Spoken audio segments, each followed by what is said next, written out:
పరమ గురువులతో జీవనం. Living with the Himalaya masters Swami Rama. వివిధ పదాల జ్ఞానం సంచయం. వివిధ పదాల జ్ఞానం సంచయం మన నమ్మకాలు రూపుదిద్దుకోవటంలో సహాయపడుతుంది. తెలుసుకున్న కొలది ఇంకా నేర్చుకోవాలనుకుంటున్నాం. విచక్షణ జ్ఞానాన్ని పొదుపెట్టుకున్నాక నీ పదంలో ఏమాత్రం సంకోచం లేకుండా నిశ్చలంగా ప్రయాణించగలం. ఈ పుస్తకంలోని ఈ భాగము స్వామీజీ గారి డైరీల నుండి తీసుకోవడం జరిగింది. ప్రఖ్యాతిగాంచిన యోగిని మాత. నా 16 ఏళ్ల ప్రాయంలో నేను నా సహాధ్యాయి నన్తిన్ బాబా నానితల్ అడవులు లరియాకాంత్లో నివసించేవాళ్ళం. భారతదేశంలో సుపరిచితమైన ఆధ్యాత్మికంగా ముఖ్యమైన ఆనందమేహి మాత ఆ సమయంలో తన భర్తతో తీర్థయాత్రకు వెళ్తున్నారు. వాళ్ళిద్దరూ కలిసి ప్రయాణిస్తున్నా వాళ్ళ మధ్య సాధారణంగా ఉండే భార్యాభర్తల అనుబంధాలు లేవు. వాళ్ళిద్దరూ ఇహ సౌఖ్యాలకు దూరంగా ఉండటంలో గొప్పతనం అర్థం చేసుకుని వైహిక జీవనానికి దూరంగా ఉండాలని నిర్ణయించారు. వాళ్ళిద్దరూ తమ నలువది పడిలో ఉండి దైవాన్ని పూర్తిగా అంకితమయ్యారు. ఈ యాత్రలో వాళ్ళతో చాలామంది అనుచరులు అనుసరించేవారు. వారు మానస సరోవరం నుండి హిమాలయ పర్వతాల్లో ఎత్తైన ఎవరెస్ట్ శిఖరానికి దగ్గరలో ఉన్న కైలాసానికి వెళ్తున్నారు. ఈ ప్రదేశానికి తీర్థయాత్ర చేయటం అన్ని యాత్రలకు ఉత్తమైనదిగా భావించేవారు. ప్రజలు ఆ దారిలో మహా ఋషులు దర్శనం లభిస్తుందని, సిద్ధహస్తులైన యోగ నిపుణులను కలియవచ్చని ఆశించేవారు. కైలాసానికి వెళ్తూ ఇద్దరు ప్రాయపు పరిత్యాగులు దారిలో ఉన్నారని విని మమ్మల్ని చూడటానికి ఆనందమయ్యి మాత వచ్చారు. 2 నెలల తరువాత కైలాసం నుండి తిరుగుదారిలో మరలా నైనతాల్ ద్వారా అడవి వెళ్ళారు. ఆ సమయంలో మరలా అడవిని దర్శించి సాయం సమయంలో ఆవిడ జరిపే బృంద సమావేశాల్లో పాల్గొన్నాం. ఆవిడ ప్రేమ భక్తి మార్గాన్ని అనుసరించేవారు. ఈ పదంలో అసంఖ్యాకమైన శిష్యులు ప్రవచనాలు చెప్పేవారు. యోగాలో జ్ఞాన సముపార్జనకు చాలా మార్గాలు ఉన్నాయని చెప్పబడింది. వాస్తవానికి 6 ముఖ్యమైన మార్గాలున్నాయి. భక్తి యోగం దానిలో ఒకటి. ఈ ప్రేమ పదంలో తను అర్పించుకునే పదం. భక్తిని తెలియచేసేటువంటి వాటిలో సంగీతం ఒకటి. స్వీయ సమర్పణ, భక్తి, దయల మీద భక్తి యోగం ఆధారపడి ఉంది. ఈ పదం అనుకువ, మృదుత్వం, నిర్మలత్వం, సరళత, సద్భావం ముఖ్యమైన ధర్మాలు. ఇది హృదయంతోనే పాల్గొనే పదం. దీనిలో భక్తుల మనోభావాలను దైవంపై ప్రకటిస్తాయి. ఈ మార్గాన్ని అనుసరించే భక్తులు దైవం గురించి వింటున్నప్పుడు, కీర్తనలు చేయటానికి కలిసినప్పుడు కొల్లెంట నీరు కారుస్తూ తత్వశాస్త్రానుసారము ఈ పదంలో వెళ్ళదలిచే వ్యక్తి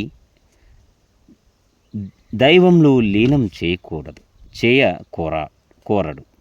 తనకంటూ ఒక వ్యక్తిత్వాన్ని ఉంచుకుంటూ ఎల్లప్పుడూ దైవ కార్యంలో నిమగ్నమై ఉండగోరుతాడు. ఈ పదం ప్రకారం మానవ ప్రవర్తన నియమావళిలోని ముక్తి మార్గం దైవ సాన్నిధ్యం. విముక్తికి అర్థం నక్షత్ర మండలంలో స్థానం సంపాదించటం. అలాగైతే దైవాన్ని ఎల్లప్పుడూ దగ్గరగా ఉంటానని భావన. చాలామంది ఈ పదాన్ని అనుసరిస్తారు, కానీ వారు అనుకున్నట్టు ఇదంతా సులభం కాదు. గుడ్డిగా అనుసరించే వారికి భక్తి యోగం సముచితమైనది కాదు. జ్ఞానయోగం, జ్ఞాన సంచాయ పదం, దానిని బుద్ధి యొక్క యోగం అంటారు.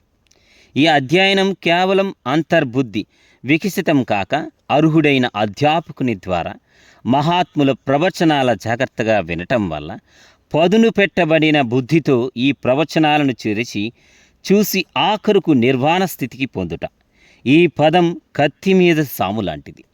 జాగ్రత్తగా ఈ పదం మసలకపోతే అతడు గాంధర్వకారుడు అయ్యే అవకాశం ఉంది. ఋషులతో ఎడతెగని సహచర్యం, ప్రేమ అనురాగాలకు అతీతంగా ధ్యానం ఈ పదంలో ముఖ్యమైన వాంఛితాలు. తమ విధులను నిస్వార్థంగా చేయటంలో నమ్మకం ఉన్నవారు కర్మయోగ పదాన్ని అనుసరిస్తారు. ప్రతి హృదయంలో నివసించే పరమాత్మని తమ కర్మఫలాలను అర్పించాలని ఈ సాధకులు అర్థం చేసుకుంటారు. నిస్వార్థ కర్మలను నేర్పుతూ చేస్తే కర్మఫలాల నుండి కలిగే బంధాల నుండి విడుదలవుతారు. విముక్తిని పొందడానికి కర్మయోగి యొక్క జ్ఞానం చాలా అవసరం. బంధనాలు కల్పించని సరైన కర్మను చేయడం ద్వారా, ఆత్మజ్ఞానం పొందడం ద్వారాను మనిషి చావు పుట్టుకల కాలచక్రం నుండి విమోచనం పొందగలడు. యోగా మార్గాలలో కుండలిని యోగం ఒకటి. శరీరము, నాడులు, దేహంలో శక్తి ప్రవహించే మార్గాలు బాగా అర్థం చేసుకున్నవారు కుండలిని యోగం అభ్యసిస్తారు. సాధకునికి తన దేహ విధులకు, అంతర స్థితులను ఆధీనంలో ఉంచుకోవడానికి అవసరమయ్యే ప్రత్యేక శిక్షణలు చాలా అవసరం.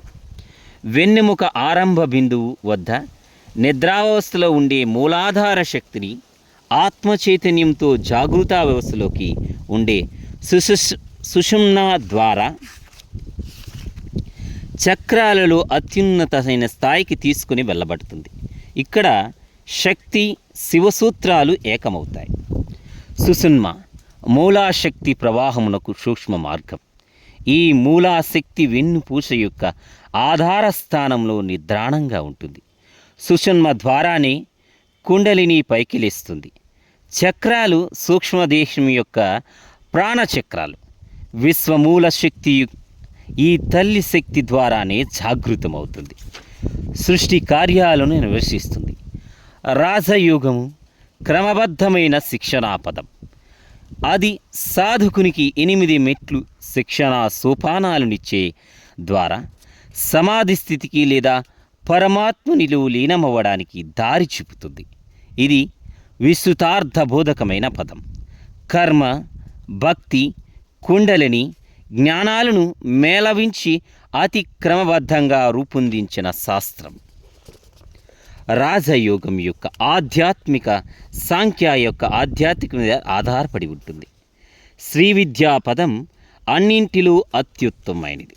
దీనిలో సూక్ష్మ జగత్తు, స్థూల ప్రపంచం సంపూర్ణంగా ఆకలింపు చేసుకోబడతాయి. ఇది సిద్ధి పొందిన అతి తక్కువ మంది చేత మాత్రమే సాధన చేయబడుతుంది. ఇది ఆచరణలో చూపించగలిగిన పదమైన ఇందులో నడిచే ముందు తత్వశాస్త్రంలో మంచి అవగాహన ఉండవలసి ఉంటుంది. గ్రంథాల్లో నుండి గ్రహించిన విషయాల్లో మాత్రమే దీనిని ఆచరింపబోతే చాలా సమయం పడుతుంది. అది ప్రమాదకరం కూడాను. ఈ ఆధ్యాత్మిక ఆచరణకు అర్హుడైన గురువు చాలా అవసరం. తంత్రం యొక్క మిగతా శాస్త్రాల యొక్క సిద్ధాంతాలను పూర్తిగా ఆకలింపు చేసుకున్న తర్వాతే సాధకుడు ఈ మార్గాన్ని అవలంబించాలి. గొప్ప సిద్ధులైన ఋషులు మాత్రమే ఈ అపూర్వమైన పదాన్ని అనుసరించగలరు. ఆనందమయీ మాత శిష్య సమావేశంలో నేను నంతిన్ బాబా హాజరయ్యాము. అందులో ప్రతి ఒక్కరూ హిందీ భాషల్లో రాగయుక్తంగా పాడుతున్నారు.